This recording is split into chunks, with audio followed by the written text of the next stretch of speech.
Hi. This is a video about health education and how to solve problems regarding your mental health and how is it related to social media and how is it also related to a clean and messy environment and how to use social media as a tool to uplift yourself, not as an addiction. And this video should encourage you to change your routine because if we want things to change, we must change ourselves first. So let's start. We always have to take care of our physical health, and our topic today is not about exercising or about our outside factors.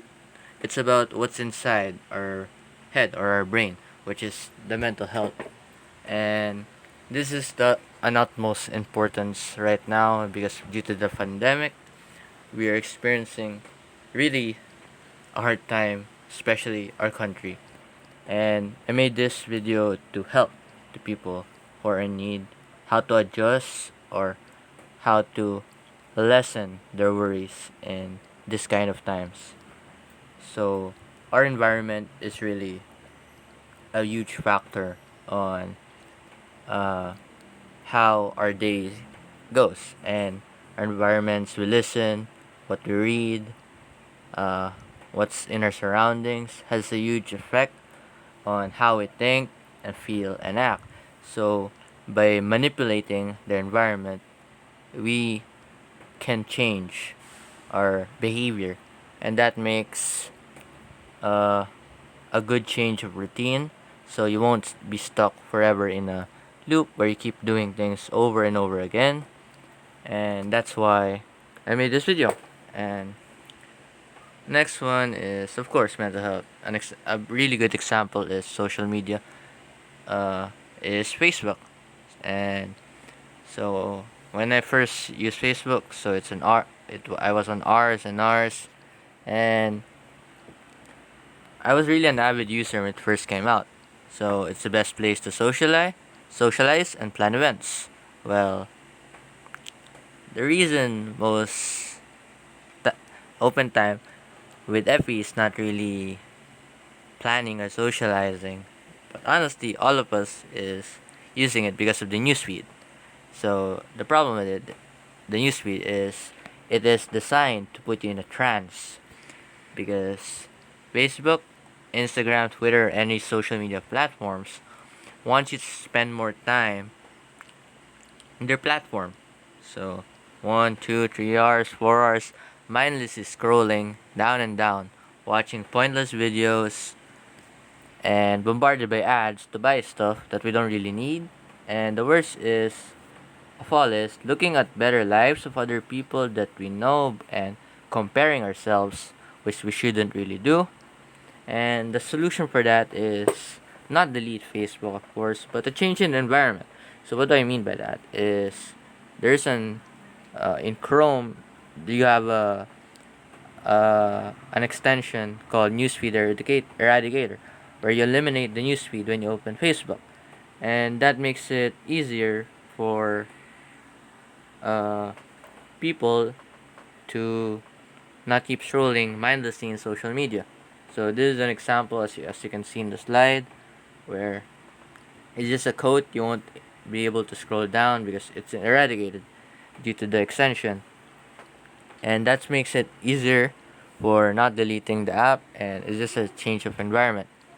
So it was like before when I used this, I was like 2 to 3 hours in social media, and now I just spend like less than even 10 minutes. I'm just looking at Messenger, or if it's school related.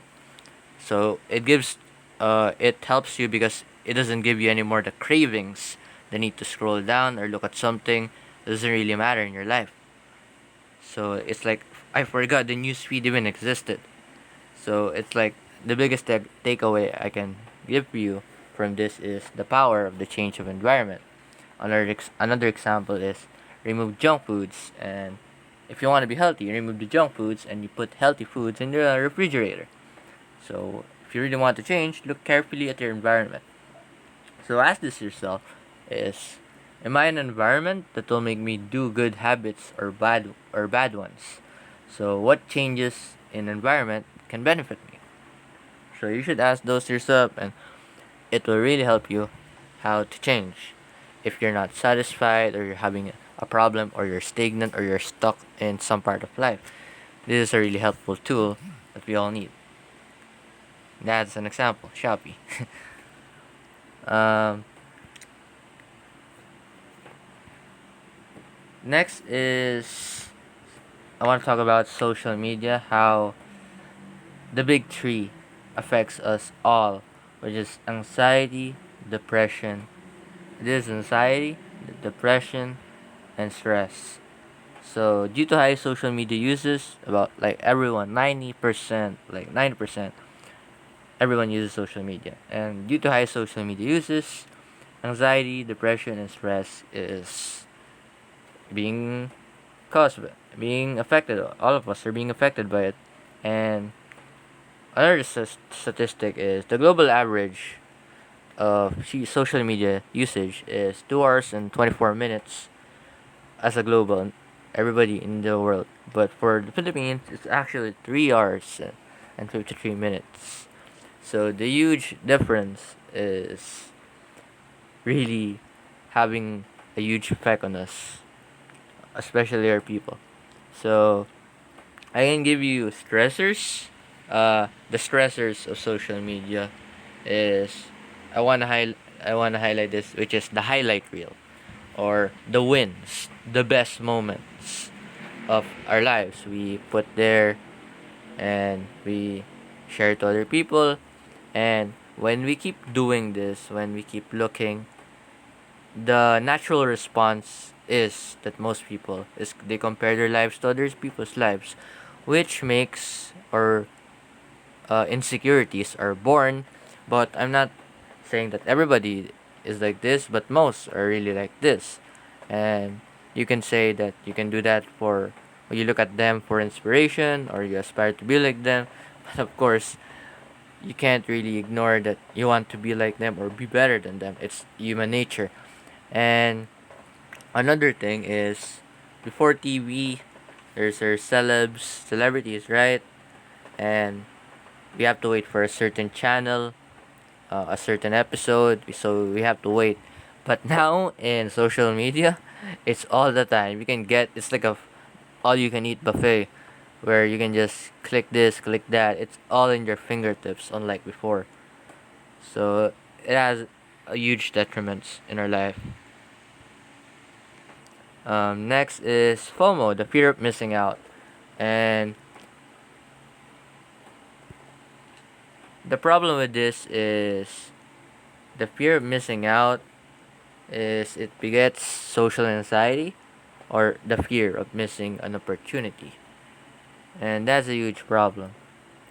And the next one is social currency, and the likes, comments, and shares, which is in marketing, the economy of the attention.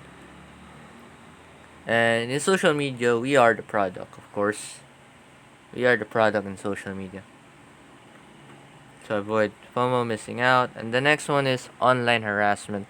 A huge problem for safety. It's like the statistics are 40% adult experience, 73% witnessed, and 100% of these kinds. Like if you're a woman, you're obviously harassed in online. LGBT, your personal color, you're a Muslim, your religion. It's the safety. It's the toxic side of social media. So it's like an addiction. It begets addiction, and every like, you get a dopamine. You check a like, you post. So it's like your brain just one more time, one more time. It's like a drug or a slot machine in a casino. So I read an article about this. Is that Facebook or other social medias are hiring uh, professionals who make casinos, and that's a huge wake up call to all of us, because Facebook wants us to get hooked. That's how they get money, of course. And it's like drugs, and you can have detrimental consequences, which I mentioned: anxiety, depression, and stress. But the bright side is social media is neither good or bad. because we can also tell stories, especially like Project Nightfall. It's a really good content creator, and we can communicate or in good content we can find there. So it's not really about, it's how we use social media as a tool, and not be vulnerable. So we need to be aware on how we can uplift ourselves by using this as a tool. An example is content creation, where you can spread your knowledge, you can share uh, awareness. An example is Earthshaker, where my fellow astronomers created a website to discern legitimate or credible information to share to the public, especially like weather or weather, astronomy facts, science facts, everything about science, which they show credible information, and that makes it a really good tool to uplift ourselves. And that's an example how we can do it. And there's a lot of videos how to do it, and that's all.